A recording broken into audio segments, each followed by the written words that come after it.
تو جو اس رمضان کے اندر ہمارے لیے بات ضروری اور لازمی ہے وہ یہ ہے کہ ہم اللہ احکم الحاکمین سے اپنے پچھلے پاپوں اور گناہوں کی معافی کرا سکیں تو ہم کامیاب اور کامران ٹھہرے، اور اگر ایسا نہیں ہوگا تو ہمارا رمضان نہیں ہوگا بلکہ وقت کا ضیاع بن جائے گا۔ میرے اور آپ کے آقا صلی اللہ علیہ وسلم کی ایک حدیث مبارکہ سنیے۔ حضرت ابو ہریرہ رضی اللہ تعالی عنہ ارشاد فرماتے ہیں کہ رسول اکرم صلی اللہ علیہ وسلم ایک دفعہ خطبہ ارشاد فرمانے کے لیے منبر پہ تشریف لائے، پہلی سیڑھی پہ قدم مبارک رکھا تو آمین کہا، پھر دوسری سیڑھی پہ قدم مبارک رکھا تو پھر آمین کہا، پھر تیسری سیڑھی پہ جب قدم مبارک رکھا تو پھر آمین کہا۔ منبر کی 3 سیڑھیاں تھیں، آپ صلی اللہ علیہ وسلم سب سے اوپر والی سیڑھی پہ کھڑے ہو کر خطبہ ارشاد فرماتے۔ آپ کی وفات مبارک کے بعد صدیق اکبر رضی اللہ تعالیٰ عنہ دوسری سیڑھی پہ، کیونکہ آپ سے نیچے ہونا تھا، دوسری سیڑھی پہ قدم مبارک رکھ کے خطبہ دیتے۔ پھر فاروق اعظم کا دور آیا تو آپ نے یہ مناسب سمجھا کہ صدیق کے قدم پہ قدم میں نہیں رکھ سکتا، تو تیسری سیڑھی پہ فاروق اعظم رضی اللہ تعالی عنہ نے قدم رکھ کے خطبہ دینا شروع کر دیا۔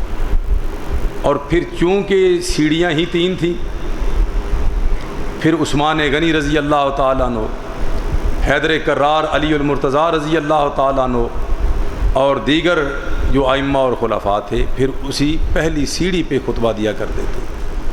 بہرحال نبی مکرم صلی اللہ علیہ وسلم 3 سیڑھیوں پہ آپ چڑھے اور تینوں سیڑھیوں پہ آپ صلی اللہ علیہ وسلم نے آمین آمین آمین کہا۔ صحابہ حیران ہوئے کہ آقا آج سے پہلے تو ایسا نہیں ہوا، آج کیا کوئی اہم معاملہ آ گیا ہے؟ صحیح ابن حبان کے اندر یہ حدیث صحیح سند کے ساتھ ہے، ابن حبان رحمۃ اللہ علیہ نے اس کو اپنی صحیح میں نقل کیا ہے۔ میرے آقا صلی اللہ علیہ وسلم فرماتے ہیں اصل بات یہ ہے، آج جب میں نے پہلی سیڑھی پہ قدم رکھا، اتانی جبریل علیہ السلام، تو میرے پاس جبریل امین علیہ السلام حاضر ہوئے اور انہوں نے آ کے عرض کی، یا محمد صلی اللہ علیہ وسلم، اے محمد صلی اللہ علیہ وسلم، من ادرک احد ابویہ فمات فدخل النار فابعدہ اللہ تعالی قل آمین قلت آمین۔ کہ آقا کوئی ایسا شخص جس بندے نے اپنے والدین کو یا ان دونوں میں سے کسی ایک کو اپنی زندگی میں پایا، پھر ان کی خدمت کر کے، ان کی دعائیں لے کے، ان کو راضی کر کے جنت حاصل نہ کر سکا اور مر گیا،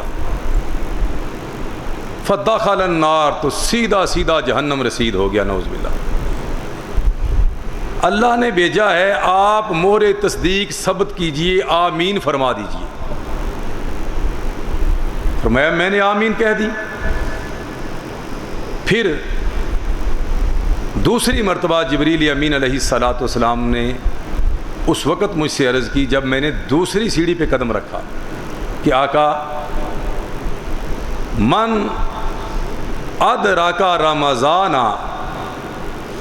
فلم یغفر لہ فمات فدخل النار فابعدہ اللہ تعالی فقل آمین قلت آمین۔ آقا جس بندے کی زندگی میں رمضان المبارک آ گیا، اسے اتنی توفیق نہ ہوئی کہ پچھلے گناہوں کی معافی مانگ لے اور اسے معاف نہ کیا گیا، اسی حالت میں وہ مر گیا، فدخل النار، تو وہ بھی سیدھا دوزخ میں گیا، فابعدہ اللہ نے اس کو اپنی رحمت سے ددکار دیا، گویا کہ لعنت ڈال دی پہلے کی طرح۔ فقل آمین، تو آپ آمین فرما دیجئے۔ فرمایا میں نے آمین کہہ دیا، مہر تصدیق ثبت ہو گئی۔ اور جب میں نے تیسری سیڑھی پہ پاؤں رکھا تو فرمایا، جبریل امین نے پھر مجھ سے عرض کی، آقا من ذکرت عندہ فلم یصلی علیک، کہ وہ شخص بھی بڑا ہی بدبخت ہے جس کے سامنے آپ کا نام مبارک لیا جائے محمد صلی اللہ علیہ وسلم، فلم یصلی علیک، تو اس کو صلی اللہ علیہ وسلم کہنے کی توفیق نہ ہو، پھر وہ مر گیا، فدخل النار، تو وہ بھی سیدھا دوزخ کے اندر چلا گیا، فابعدہ اللہ، اور اللہ نے اس کو اپنی رحمت سے دھدکار دیا، اس پہ بھی لعنت ڈال دی۔ فقل آمین، تو آپ آمین کہہ دیجئے اس پہ بھی۔ فرمایا قل تو آمین، میں نے آمین کہہ دی۔ اب یہاں لمحہ فکریہ ہے تینوں باتوں پہ، بالخصوص یہ رمضان المبارک کے اندر کہ جس نے رمضان پایا لیکن بخشش نہ کرا سکا، خلوص سے نیت سے اپنے پاپوں کو اپنے رب کے سامنے نہ رکھ سکا اور آئندہ کے لیے تائب نہ ہو سکا، تو وہ نعوذ باللہ جہنم میں چلا گیا، اسی حالت میں مر گیا تو جہنم میں چلا گیا، اور اللہ نے اس کو اپنی رحمت سے دھدکار کے لعنتی قرار دے دی۔ تو یہ جمعۃ الوداع کے اندر ان لمحات میں ہمارے لیے لمحہ فکریہ ہے کہ نہیں؟ اللہ تعالی ہم سب کو رحمتی بنائے، لعنت سے محفوظ فرمائے، اور اللہ تعالی ہم سب کو معاف فرمائے۔ یہ معافی مانگنے سے ہوگا اور آئندہ عہد کرنے سے ہوگا۔ ایک حدیث رسول اور سنیے تو میرا خیال ہے مقصد واضح ہو جائے گا۔ صحیح بخاری صحیح مسلم کی متفق علیہ حدیث ہے، سیدنا ابو ہریرہ رضی اللہ تعالی عنہ سے ہی مروی ہے کہ نبی مکرم صلی اللہ علیہ وسلم کا فرمان کہ من صام رمضان ایمانا واحتسابا غفر له ما تقدم من ذنبہ، جس بندے نے رمضان کے روزے رکھے ایماناً، دل کی حضوری سے، دل و جان سے اللہ اور اس کے رسول کے حکم کو قبول کرتے ہوئے اور اس کے تقاضوں کو پورا کرتے ہوئے، محض روزہ نہیں بلکہ ایماناً، روزے کے آداب کے متعلق جو اللہ اور اس کے رسول نے حکم دیا اس کو مانتے ہوئے، تسلیم کرتے ہوئے پھر اس پہ عمل کرتے، یہ ہے ایماناً کا معنی۔ جس بندے نے روزے رکھے اس طرح، دوسری شرط کیا ہے؟ وَاحْتِسَابًا، احتساب کا معنی کس کس کو آتا ہوگا؟ بڑا سوکھ ہے، بالخصوص آج کے دور میں بڑے بڑے لوگوں کا احتساب ہوتا ہے، پھر ہوتے ہوتے تو یہ احتساب عدالتیں بھی ہیں اور وفاقی محتسب بھی ہیں اور صوبائی محتسب بھی ہیں۔ یہ سمجھانے کے لیے کہہ رہا ہوں، آپ کو پتہ ہے میری عادت میں نے کبھی کسی پہ طنز نہیں کیا اور کرنا چاہیے بھی نہیں، صرف سمجھانے کے لیے عرض کر رہا ہوں۔ احتساب یہ بہت بڑا عمل ہے، احتساب، اور اللہ تعالیٰ نے یہ ہمیں ہی ہمارا جج مقرر کر دیا، مجھے ہی میرا محتسب بنا دیا ہے، کوئی اور نہیں ہے، کسی کے سامنے ابھی پیش ہونے کی ضرورت نہیں ہے۔ یوں گریبان میں جھانکو، اوپر سے نیچے، دل کو ٹٹولو، اور تمہیں پتہ چلے رمضان سے پہلے کیا تھے، اب کیا ہو اور آئندہ کیا کرنا ہے۔ کوئی تبدیلی آئی ہے یا بھوک ہڑتال ہی کیے رکھی ہے؟ احتساب، جہاں جہاں کمی ہے، کوتاہی ہے، کجی ہے، غلطی ہے، وہاں سے اپنے آپ کو درست کر لو، آئندہ کے لیے وہ غلط کام چھوڑ دوں اور صحیح سمت پہ گامزن ہو جاؤ۔ یہ کیا ہے؟ احتساب۔ عام طور پہ اس کا معنی لکھا بھی ہوتا ہے اس حدیث کے نیچے، اور علماء کہتے بھی ہیں ثواب کی نیت سے۔ بھئی نیکی تو ہوتی ہی ثواب کی نیت سے ہے، احتساب کا سیدھا معنی کیوں نہیں کرتے؟ شاید ہمارا قبلہ درست ہو جائے۔ من صام رمضان ایمانا واحتسابا، جس بندے نے دل و جان سے اس کے آداب کے سمیت قبول کرتے ہوئے روزے رکھ لیے، واحتسابا، اور اپنا احتساب کیا، محاسبہ کیا۔ خود احتسابی کا مطلب کیا ہے؟ خود احتسابی کا مطلب توبہ ہی ہے۔ اسی لیے فرمایا غفر لہ ما تقدم من ذنبہ، پھر اس کا کوئی بھی گناہ اس کے نامہ اعمال میں نہیں رہتا ہے۔ ذنب یہ بڑے گناہوں کے اوپر بولا جاتا ہے، سیئہ یہ چھوٹی غلطی ہے، خطیہ یہ بھی چھوٹی غلطی ہے، اور ذنب ذنوب جرم یہ کیا ہے؟ یہ بڑے کبیرہ گناہ ہیں۔ اور یہ آپ کو پتہ ہے حدیث شریف کے اندر آتا ہے، قرآن پاک کے اندر بھی، کبیرہ گناہ جو ہیں وہ بغیر توبہ کے معاف نہیں ہو سکتے۔ تو عام طور پہ ہم سمجھتے ہیں جس نے روزے رکھ لیے اس کے سارے پہلے گناہ معاف ہو گئے، نہیں، کنڈیشن ہے، شرط ہے، ایمانم واحتسابا، احتساب کی شرط ہے بھائی۔ اپنا احتساب کیا جس نے، روزے رکھے ٹھیک ہے لیکن اپنا احتساب کیا، آئندہ کے لیے تائب ہو گیا۔ یہ ٹریننگ ہے نا میرے طرز عمل کو درست کرنے کے لیے۔ محض رمضان کا نمازی جو ہے اس نے رمضان کو پہچانا نہیں ہے،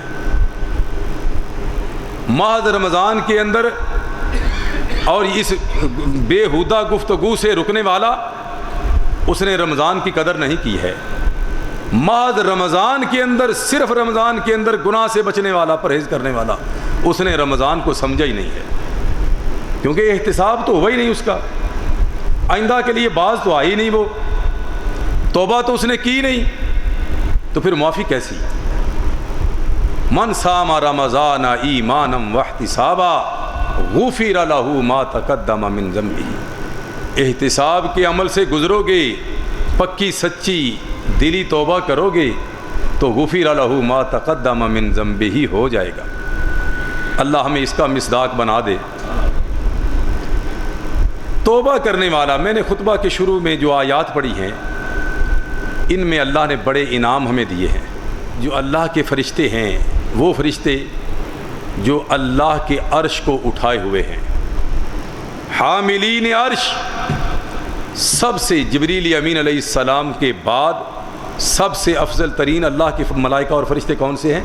جو حاملین عرش ہیں، الذین یحملون العرش، جنہوں نے اللہ کے عرش کو اٹھایا ہوا ہے، اللہ کی اس قدر قریب ہیں وہ، اور ومن حولہ، جو ان سے نیچے والے فرشتے ہیں جو عرش کے ارد گرد ہیں اور ہر وقت گھوم رہے ہیں، طواف کر رہے ہیں، حمد و ثناء الاپ رہے ہیں، اللہ کی تسبیحات بیان کر رہے ہیں، اس کی پاکی بیان کر رہے ہیں، اور اللہ نے کچھ اور ڈیوٹیاں بھی ان کے ذمہ لگا دی۔ وَيُؤْمِنُونَ بِهِ، وہ اللہ پہ ایمان رکھتے ہیں۔ اللہ پہ ایمان رکھنے کا مطلب کہ اللہ کی ہر بات مانتے ہیں۔ وَيَسْتَغْفِرُونَ لِلَّذِينَ آمَنُوا، اور ایمانداروں کے حق میں وہ اللہ کے حضور بخشش کی دعائیں بھی کرتے ہیں، اللہ کے حضور ایمانداروں کے لیے معافیاں بھی مانگتے ہیں۔ کیوں؟ کہاں نوری ملائکہ، کہاں خاکی ہم انسان، کہاں زمین کی پستیوں میں رہنے والے، کہاں نورانی مخلوق، کہاں ہم خاکی۔ کیا رشتہ ہے، کیا تعلق ہے، کیا ناطہ ہے؟ اللہ نے رشتہ اور تعلق بتایا ہے۔ یؤمنون بہ، ایک قدر مشترک، سب سے بڑا ناطہ، سب سے بڑا رشتہ تمہارے اور ان کے درمیان کیا ہے؟ وہ بھی ایماندار ہیں، تم بھی ایماندار ہو، تو وہ ایمان کے ناطے پہ، ایمان کے رشتے میں منسلک ہیں، تمہارے ساتھ ان کا یہ تعلق ہے، اور وہ یہ تعلق اللہ کے ہاں تمہاری سفارش میں نبھا رہے ہیں۔ یؤمنون بہ ویستغفرون للذین آمنوا ربنا وسعت کل شیء رحمۃ وعلما، اور وہ کیا کہتے ہیں؟ اللہ تیرا علم، تیری رحمت پوری کائنات سے وسیع ہے اور حاوی ہے پوری کائنات۔ اس کا مطلب کیا ہے؟ اللہ تو جانتا ہے کون تیرا بندہ گناہ گار ہے، کون سیاکار ہے اور کون نیک ہے، اور تو یہ بھی جانتا ہے کون تیرا بندہ خلوص نیت سے تجھ سے معافی مانگ رہا ہے، کون تیرا بندہ دل کی گہرائیوں سے تائب ہو رہا ہے۔ جب تجھے علم ہے پوری کائنات کا، ورحمہ اور تیری رحمت تیرے غضب کے اوپر بھی حاوی ہے، تو پھر ان کو معاف کر دے۔ ربنا وسعت کل شیء رحمۃ وعلما فاغفر للذین تابوا، مولا جو جو تیرا بندہ تیرے حضور توبہ کر رہا ہے، یو ٹرن لے رہا ہے کہ آئندہ نہیں کروں گا، وعدہ کر رہا ہے، تو مولا فاغفر، تو ان کو معاف کر دے۔ للذین تابوا، وہ تو ایسے بندے ہیں واتبعوا سبیلک، جو برائی سے مڑ گئے، واپس آ گئے، آئندہ کے لیے اپنا لاہ عمل درست رکھا، طرز عمل درست رکھا۔ واتبعوا سبیلک، جو تو نے راستہ بتایا اسی راستے کے راہی بن گئے، اسی راستے پہ گامزن ہو گئے۔ وقیہم عذاب الجحیم، اب مولا تو ان کو جہنم کے عذاب سے محفوظ فرما دے۔ اب دیکھیے، جن کو معافی مل گئی جہنم سے تو وہ بچ گئے، ایسا ہی ہے کہ نہیں؟ جس بندے کو اللہ نے معاف کر دیا، نعوذ باللہ اس کو دوبارہ جہنم میں پھینکے گا۔ پھر آگے پھر کہتے ہیں فرشتے وقیہم عذاب الجحیم، اس کا مطلب کیا ہے؟ جس دربار لم یزل ولا یزال میں وہ عرضی ہمارے لیے پیش کر رہے ہیں نا، اگر وہاں ان کو درخواست دائر کرنے کا موقع ملا تو دعا مکمل کر رہے ہیں اور بار بار مزید تاکید کے ساتھ کر رہے ہیں، ہمارے ساتھ ایمانی رشتے کو نبھا رہے ہیں۔ وقیہم عذاب الجحیم، مولا معاف کر دے اور ان کو جہنم کے عذاب سے بھی بچا لے۔ اور پھر مزید دعا کہ موقع ملا ہے، پھر ملے کہ نہ ملے۔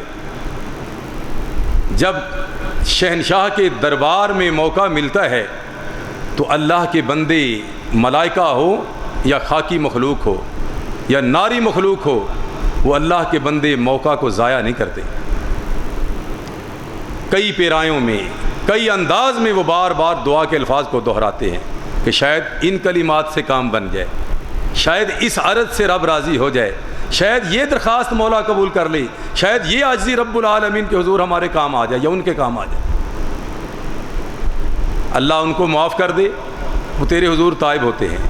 مولا ان کو جہنم کی آگ سے بچا لے۔ ربنا وادخلہم جنات عدن التی وعدتہم، جب معاف کر دیا، جہنم سے بچا لیا تو جنت کا داخلہ تو دے گئی نا۔ اس کے باوجود اللہ کے ملائکہ ہمارے لیے دعا کر رہے ہیں، ربنا وادخلہم جنات عدن التی وعدتہم، مولا تو نے جو وعدہ کیا ہے ان سے، تیرا وعدہ ہے، یہ وعدہ کیوں یاد کراتے ہیں؟ نعوذ باللہ اللہ کے ہاں کوئی تڑی یہ نہیں ہے، بلکہ ایک عاجزی کا رنگ ہے کہ مولا کیونکہ تیری شان یہ ہے انک لا تخلف المیعاد، جو تو وعدہ فرما لیتا ہے پھر اس کی خلاف ورزی نہیں فرماتا، تو اس لیے ہم عرض کر رہے ہیں مولا تو نے جب وعدہ جو کیا ان سے کہ میں جو توبہ کرے گا معاف کر دوں گا، ربنا وادخلہم جنات عدن التی وعدتہم ومن صلح من آبائہم وازواجہم وذریاتہم انک انت العزیز الحکیم، مولا انہی کو ہی نہیں جو ان کے آباء و اجداد، ماں باپ بھی طرز عمل درست رکھنے والے ہیں، ان کو بھی معاف کر دے۔ وازواجہم، مولا ان کے بیویوں کو بھی معاف کر دے، اگر بیوی دعا کر رہی ہے تو ان کے خامدوں کو بھی معاف کر دے، طرز عمل درست رکھنے والے۔ وذریاتہم، اور مولا ان کی اولاد پہ بھی رحم فرما دے۔ انک انت العزیز الحکیم، تو زبردست ہے، ہر حکمت تیرے پاس ہے۔ یہاں یہ الفاظ کہنے کا مطلب یہ ہے کہ مولا تو زبردست ہے، باقی ہر کوئی زیر دست ہے۔ جن تیرے فرشتوں نے ہمارے یا ان بنی آدم کے نامہ اعمال سے گناہ مٹانا ہے، وہ زیر دست ہیں، زبردست تو ہے، وہ تیرے ماتحت ہیں، اور تو کسی کی پرواہ نہ کرنے والا، کسی سے پوچھ کر چلنے والا نہیں ہے، تو اپنی مرضیوں کا مالک ہے۔ انک انت العزیز الحکیم، تو زبردست ہے، جو چاہے کرے، تجھے کوئی پوچھنے والا نہیں ہے۔ اس لیے ہماری درخواست اپنے تائب بندوں کے حق میں قبول کر لے۔ اللہ کے ملائکہ کہتے ہیں اللہ اکبر، وقیہم السیئات، پھر ایک اور آگے کہ شاید یہ موقع نہ ملے، وقیہم السیئات ومن تق السیئات یومئذ فقد رحمتہ، ذالک هو الفوز العظیم۔ مولا توبہ بھی کر لی انہوں نے، تو نے توبہ قبول بھی کر لی، اور تو ان کو جہنم سے بھی بچا لے، جنتوں کا داخلہ عطا کر کے ان کے ماں باپ کو بھی معاف کر دے، ان کی بیوی بچوں کو بھی معاف کر دے۔ مولا ایک اور درخواست ہے، وقہم السیئات، آئندہ کے لیے ان کو گناہ سے بھی بچا لے۔ اللہ کے ملائکہ صرف ایمانی رشتے کے ساتھ تائب ہونے والے بندوں کے حق میں کیا دعا کرتے ہیں، وقہم السیئات ومن تق السیئات یومئذ فقد رحمتہ۔ اللہ جس کو تو نے برائیوں سے بچا لیا، گویا کہ روز قیامت تو نے ان پہ رحم کیا۔ ذالک هو الفوز العظیم، اس سے بڑی کامیابی اور کامرانی اور ہے ہی کوئی نہیں۔ اسی لیے مولا کریم فرماتے ہیں یا ایھا الذین آمنو، یا ایھا الذین آمنو، اے ایماندارو۔ ہر ایماندار سے گناہ ہوتے ہیں، معصومن الخطا۔ کون سی ذات ہے؟ ہمارے آقا و مرشد صلی اللہ علیہ وسلم۔ اور باقی سب گناہ گار ہیں، کوئی چھوٹا گناہ کرنے والا، کوئی بڑا گناہ کرنے والا۔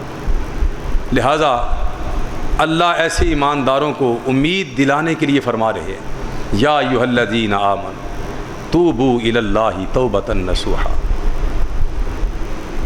سورہ تحریم، یا ایھا الذین آمنوا توبوا الی اللہ توبۃ نصوحا عسیٰ ربکم ان یکفر عنکم سیئاتکم ویدخلکم جنات تجری من تحتہا الانہار یوم لا یخزی اللہ النبی والذین آمنوا معہ نورہم یسعیٰ بین ایدیہم وبایمانہم یقولون ربنا اتمم لنا نورنا واغفر لنا انک علی کل شیء قدیر۔ یہاں بڑا نقطہ سمجھنے والا ہے۔ اللہ کیا فرماتے ہیں؟ اے میرے بندو ایماندارو، میرے حضور توبہ کرو، اور پکی سچی صحیح والی توبہ کرو۔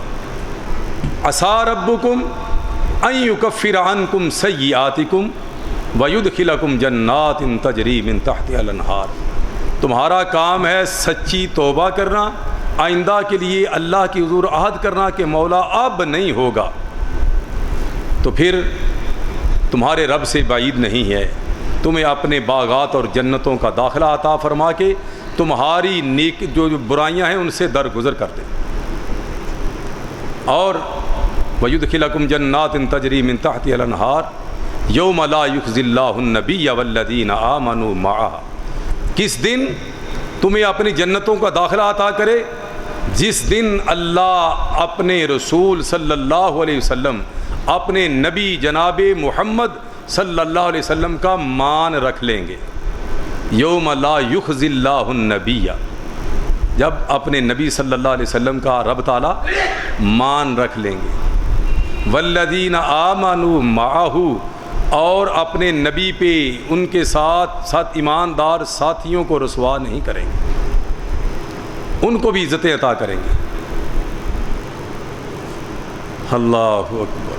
یوم لا یخزی اللہ النبی والذین آمنوا معہ نورہم یسعیٰ بین ایدیہم وبایمانہم۔ کیا ہی پیارا منظر ہوگا، نورہم یسعیٰ بین ایدیہم وبایمانہم۔ اللہ تعالیٰ ان کو دو نور عطا فرمائے گا۔ اللہ تعالیٰ ہم سب کو اس کا مصداق بنا دے۔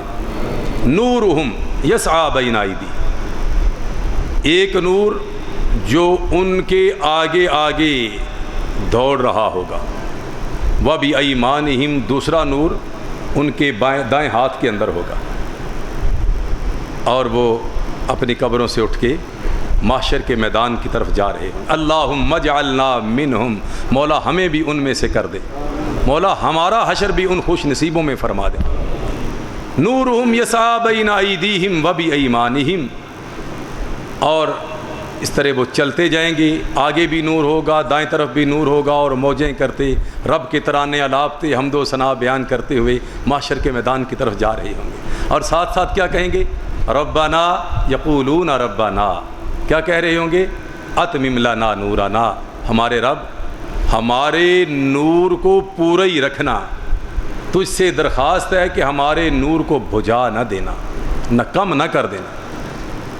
اتمم لنا نورنا واغفر لنا، اور جو پیچھے کوتاہی کوئی رہ گئی ہے مولا اسے بھی معاف کر دینا، غیظ و غضب میں آ کے ہمارے نور کو بجھا نہ دینا۔ انکا علی کل شیء قدیر، یہ ہمارے عمل نہیں ہے مولا، تو نے ہم پہ رحم کیا ہے، اور مولا تو ہر چیز پہ قادر ہے، تو ایسا کر سکتا ہے۔ اس آیہ مبارکہ کو سمجھنے کے لیے سورہ حدید کی 2 آیات 12 اور 13 نمبر ہم سمجھیں گے تو اس آیت کا مفہوم ہمیں سمجھ آ جائے گا۔ یوم تری المؤمنین والمؤمنات یسعی نورہم بین ایدیہم وبایمانہم بشراکم الیوم جنات تجری من تحتها الانہار خالدین فیہا ذالک هو الفوز العظیم۔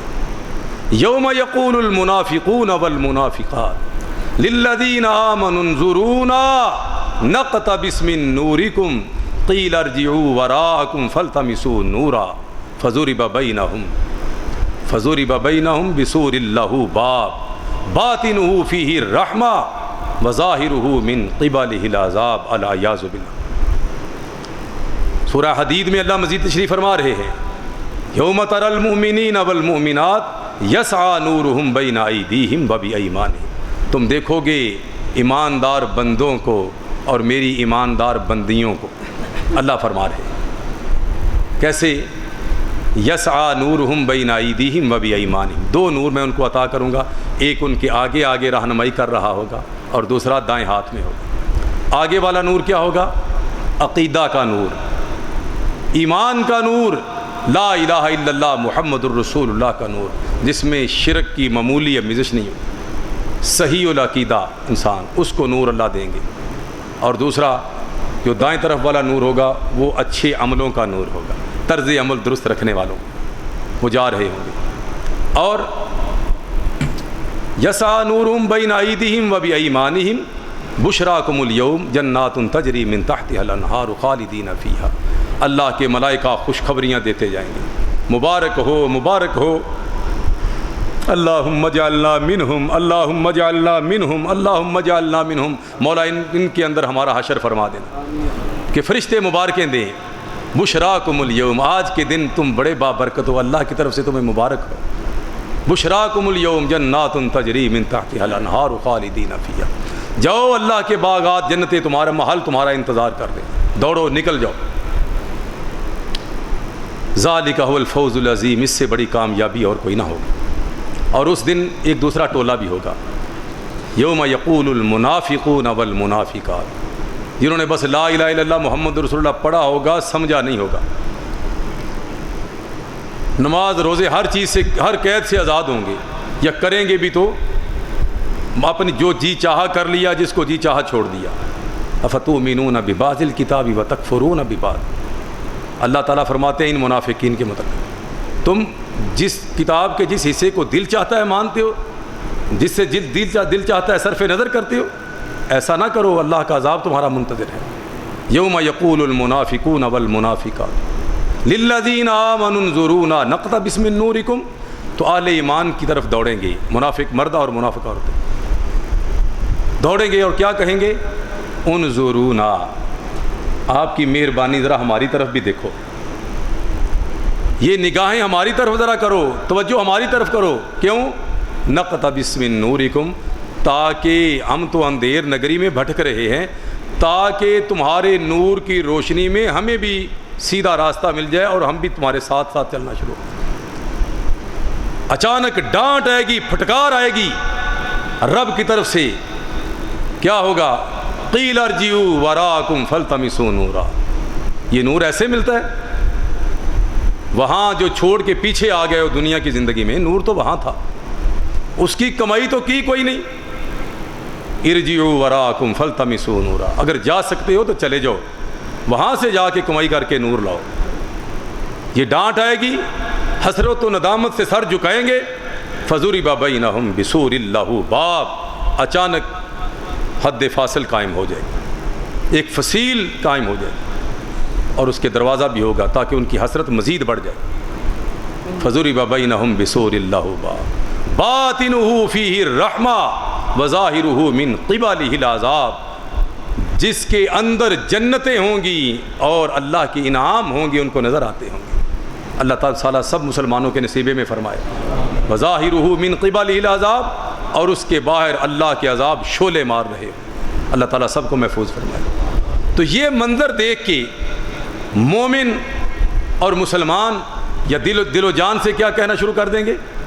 ربنا اتمم لنا نورنا، مولا جو دیا ہے آگے والا نور اور دائیں طرف والا نور، ان ظالموں کی طرح کہیں ہمارے نور کو بھی بجھا نہ دینا، اتمم لنا نورنا، ہمارے نور کو مکمل رکھنا، کیونکہ تو ہر چیز پہ قادر ہے۔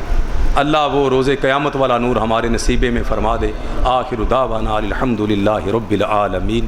الحمدللہ نحمده ونستعینه ونستغفره ونعوذ باللہ من شرور انفسنا ومن سیئات اعمالنا، من يهده الله فلا مضل له ومن يضلل فلا هادي له، اشهد ان لا الہ الا اللہ وحدہ لا شریک له واشهد ان محمدا عبدہ ورسولہ۔ اللہم صل علی محمد وعلی آل محمد کما صلیت علی ابراہیم وعلی آل ابراہیم انک حمید مجید۔ اللہم بارک علی محمد وعلی آل محمد کما بارکت علی ابراہیم وعلی آل ابراہیم انک حمید مجید۔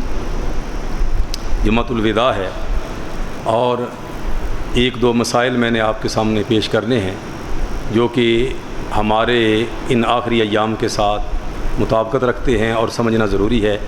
ایک تو صدقہ عید الفطر ہے، یہ رسول اکرم صلی اللہ علیہ وسلم نے اس کو واجب قرار دیا ہے، حکماً ارشاد فرمایا ہے، بچے سے لے کے بڑے تک اور آزاد سے لے کے مملوک تک، یعنی ہمارے گھریلو جو ملازمین ہیں ان کے اوپر بھی صدقہ فطر جو ہے یہ وہ لازمی ہے۔ جو نہیں دے سکتا صدقہ اس کو بھی دینا چاہیے، چاہے پلٹ کے کئی گنا اس کے دوبارہ گھر آ جائے۔ اور یہ عید کی نماز کی طرف جانے سے پہلے یعنی عید کی نماز ادا کرنے سے پہلے تک ہے صدقہ عید الفطر۔